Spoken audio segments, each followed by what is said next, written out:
Sir Balvir Singh IPS அக்யூஸ்டுகளோட பல்ல புடுங்கினாரு அப்படின்றது அவர் மேல குற்றச்சாட்டு. 25 ஹியரிங்ல 11ல் தான் சார் வந்து ஆஜராகியிருக்காரு. ஒரு வழியாக ஆஜராகிவிட்டார்.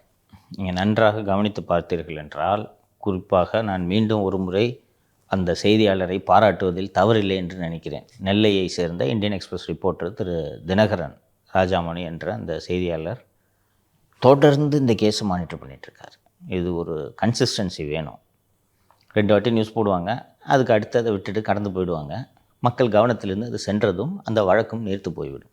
24 ஹியரிங்கில் 10 ஹியரிங்க்கு தான் வந்திருக்காரு. மீதி ஹியரிங்க்கு அவர் வரலனாலே ஒரு காவல்துறை அதிகாரி வராமல் போகிறது. அதுக்கப்புறம் ஒரு 2 வருஷம் 3 வருஷம் ஆன உடனே அந்த புகார் கொடுத்தவங்கெல்லாம் கூப்பிட்டு கையில் கொஞ்சம் காசை கொடுத்து புகாரை வாபஸ் வாங்கிக்கன்னு சொல்லி இந்த வழக்கை முடிப்பதற்கான வேலை தான் இது. இன்னொன்று, இப்போது சார்ஜ் ஃப்ரேமிங் ஸ்டேஜில் இந்த கேஸ் இருக்குது. இப்போ வந்தார்னா சார்ஜ் ஃப்ரேம் பண்ணணும். வந்தால் சார்ஜ் ஃப்ரேம் பண்ணிவிடுவாங்கன்றதுக்காக தான் அவர் வராமல் பல்வீர் சிங் தவிர்த்து கொண்டே இருந்தார். ப்ராசிக்யூட்டிங் ஏஜென்சியான சிபிசிஐடியும் அதை கண்டுக்காமல் நமக்கு என்னான்ட்டு வேடிக்கை பார்த்து கொண்டு இருந்தது.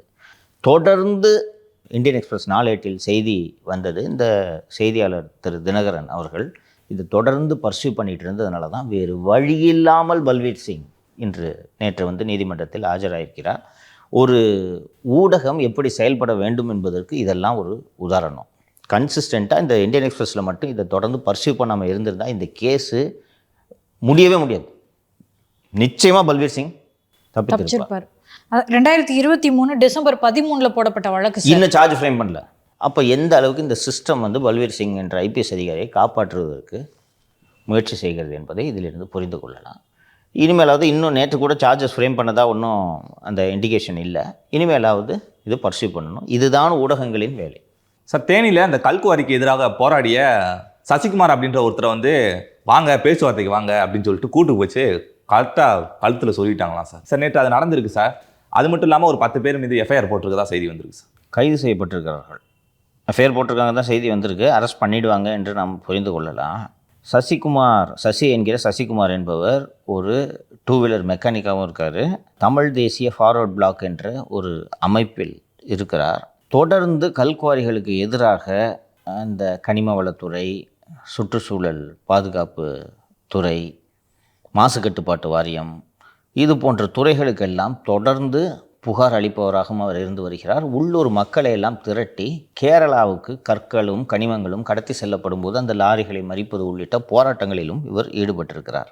இது பற்றி நேற்று வந்து இந்த சம்பவம் நடந்து கொண்டிருக்கும் போது வாங்க பேச்சுவார்த்தை நடத்தலாம் என்று கூட்டிக் கொண்டு போய் இந்த கனிம கடத்தலில் ஈடுபடக்கூடிய கும்பல் அவரை கொலை செய்திருக்கிறது என்று செய்திகள் வந்திருக்கின்றன.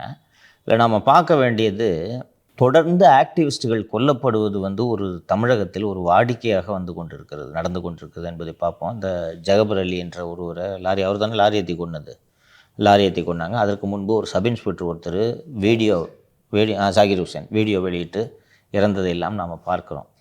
இதோட ஆபத்து என்னென்னா, ஃபஸ்ட்டு சொசைட்டியில் 99 பேர் இது போன்ற விஷயங்களில் தலையிட மாட்டார்கள். தப்பு தான், அதுக்கு என்ன பண்ணுறது, நமக்கு எதுக்கு பிரச்சனைன்னு போயிடுவாங்க. 1-2 பேர் தான் என்னானாலும் பரவாயில்லன்ட்டு வம்புக்கு ஆர்டிஐ ஃபைல் பண்ணுறது, கோர்ட்டில் கேஸ் போடுறது அப்படின்ட்டு ஒரே 1% தான். 1% 1/2% கூட என்ன சொல்ல முடியல. அந்த 0.5% 1% உள்ளவர்களுக்கும் பாதுகாப்பு இல்லை. இவர்கள் இப்படி துணிச்சலாக கொலை செய்யப்படுகிறார்கள் என்றால் நாளைக்கு நாட்டில் நடக்கிற அநியாயத்தை தட்டி கேட்க எவனுமே இருக்க மாட்டான்பா. இதுதான் இதில் ஆபத்து. இது தொடர்ந்து நடந்து கொண்டு இருக்கிறது. அந்த ஜாகிர் ஹுசேன் வழக்காகட்டும், ஜகபர் அலி வழக்காகட்டும், அதிலேயே கடுமையான நடவடிக்கை எடுப்பார்கள் என்று தெரிந்திருந்தால் தைரியமாக கூட்டு போயிட்டு இன்னொன்று அந்த சசிகுமார் என்பவர் வந்து எல்லாருக்கும் தெரிஞ்சிருக்கு, ஒரு அமைப்பு வச்சுருக்காரு, பல நேரங்களில் இந்த மாதிரி போராட்டம் நடத்திருக்காரு. இவனை கூட்டுட்டு போய் கொல்லலான்ட்டு அவங்களுக்கு துணிச்சல் வருதுன்னா எந்த அளவுக்கு அநியாயம் செய்பவர்கள் நாட்டில் துணிந்து விட்டார்கள்ன்றதை நம்ம பார்க்கணும். இதுதான் உள்ளபடியே ரொம்ப வருத்தத்தை ஏற்படுத்துகிறது. 10 பேரை மீது வழக்கு பதிவு செய்யப்பட்டிருக்கிறது. இதை எதிர்க்கட்சிகள் கையில் எடுத்து பேச வேண்டும். எவ்வளவு தான் எதிர்க்கட்சிகள்கிட்ட மன்றாடுறது, ஆளுங்கட்சிகிட்ட மன்றாடுறது இல்லாமல் எதிர்க்கட்சிகிட்டையும் சேர்த்து மன்றாட வேண்டியதாக இருக்குது.